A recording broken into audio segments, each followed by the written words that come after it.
That should be for that microphone, and that unmute that for the package. So now we're ready to go. Okay. Well, good evening, everyone, and welcome to this edition of 13 Plus here on this Friday night. I'm Dan Mares, along with 13 First Alert meteorologist, Chief Meteorologist Aaron Christensen. Aaron, happy Friday. The weekend is upon us. It is. A lot of people have plans for Easter weekend. It's a big weekend, isn't it? And it's not all going to be a washout, but there are certain times of the day it's going to be better for being outdoors. So you can get in that outdoor Easter egg hunt or that sunrise service. So let's give everybody kind of the breakdown of what to anticipate as we head through the weekend. We do have First Alert action days, 3 of them, as a matter of fact. Now tomorrow, but that's not because of rain, because of the strong winds. National Weather Service has issued a wind advisory that covers all of southern Arizona tomorrow.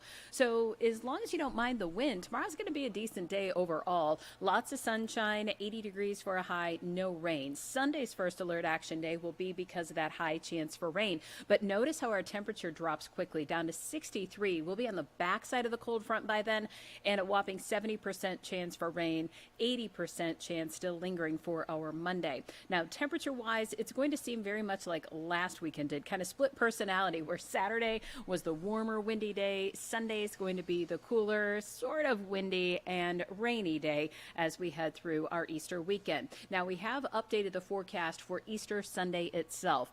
And again, not a complete washout. In fact, 6 a.m., only a slim 10% chance for rain. Sunrise services should be A-OK. 6:12 is the sunrise time.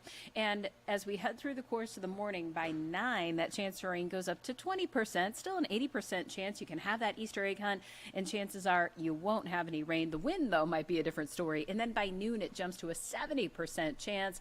That takes us through the remainder of the afternoon and evening. So here are some of those weekend weather takeaways. I want you to know that tomorrow is going to be the windier day, but definitely dry. So it's tonight before you go to bed. You want to secure those lightweight items in your yard.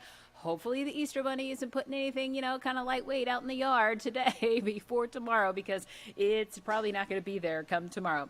But do your Easter egg hunt on Sunday relatively early. If you can squeeze it in before 10 a.m., you're going to get it in before that rain starts. The rest of the day, though, not so much. So that Easter dinner, if you were thinking of having that out on the patio, some of you might be able to get away with it, but others may not. So it's probably safest to plan for doing that indoors. Sunday's overall chance for rain, 70%. 70% Sunday night, and then Monday an 80% chance for rain. And this is a look at that front on our First Alert Future Radar. We have it paused 5 a.m. places like Ajo, Santa Rosa. You'll be seeing the rain then. It makes its way through central Pima County by 11 a.m. Just then, kind of nudging into the western portion of the metro, the northwest side of town by early afternoon, smack dab over Tucson, where you see that yellow. That's moderate to heavy rainfall. And then by about 4, we might see a few breaks in that rain, but it's starts changing over to snow across the high country. So we do anticipate snow falling as low as about 6,000 feet, accumulating snow for places like Summerhaven and Hannigan Meadow. Hannigan Meadow's got a 60% chance for snow on Sunday. Tucson, 70% chance for rain. Same in Marana and Oro Valley. Benson, a 50% chance. The same Sierra Vista, and 70 Nogales. And one fun fact, if you will, on Monday, we are expecting quite a bit of rain. The forecast is for about 0.3 of an inch. Our average April rainfall overall is only 0.24 of an inch. So Dan, we might be looking at picking up an entire month's worth of rain in just one day, and that is not an April Fool's Day joke, okay? I could feel that one coming. 13 First Alert 7-day forecast for you. The next 3 days, First Alert action days tomorrow. Not bad, no rain, but it is going to be windy. And then you want to make sure you've got afternoon and evening plans indoors Sunday and most of Monday. Well, it's almost perfect timing when you think about the Monday morning, or I should say the Sunday morning festivities for Easter. Yes. Yes, Yeah. so thank you for that. Hopefully, fingers crossed, we can keep that rain off till about 10 a.m. All right, thank you, Aaron. Yep. Appreciate it, and happy You bet. Easter. Hey, happy Easter. Thanks. Well, most of us have to work hard every day to make enough money to pay for our family's needs. We work just as hard to hopefully get a little away, put a little away, and if we can, for the day that we can retire. But once you retire, there's still more work to be done. You need to protect the nest egg that you tucked away so you don't eat up too much of it too fast. Don G joins us now to help us make ends meet in our post-work years.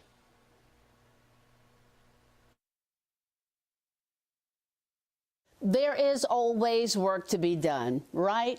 If you think going to work each day is important, protecting your retirement is just as crucial. Our golden years, the later leisure years in life, we hope will be filled with peace, prosperity, and freedom from the grind of work.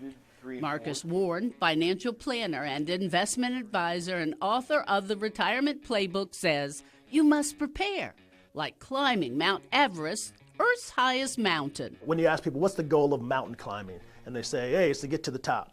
No, that's not the goal of mountain climbing. The goal is to also get back down safely. According to Scientific American, between 1921 and 2006, 56% of deaths on Everest happened on the way down.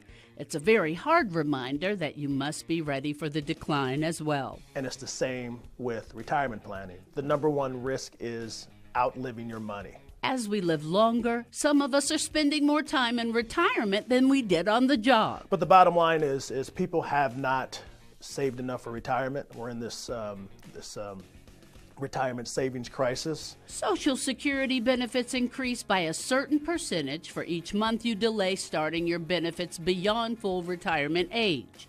You get larger checks, but fewer checks the longer you wait.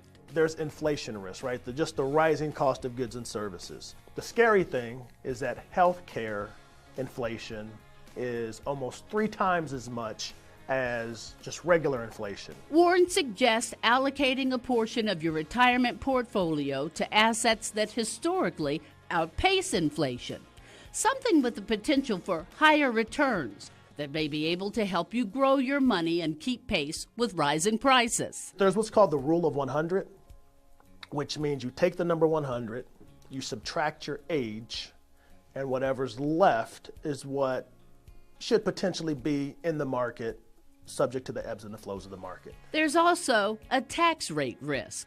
You do pay taxes in retirement. Baby boomers, they are a lot more active in retirement. They like to travel, they like to do things, and they don't want to live off less. And if they want to live on the same amount of money, a lot of times, that they made while they were working, when you pull that money out, you have to pay a tax on it. And you're subject to whatever tax rates are at the time that you pull it out. Unexpected expenses in life are a risk, but planning for them in retirement is crucial. If one has any kind of health issues in retirement, those costs for medications, hospital stays, whatever, doctor visits, whatever it may be, you can see that eating away at whatever nest egg you have. Another risk, the need for long-term care.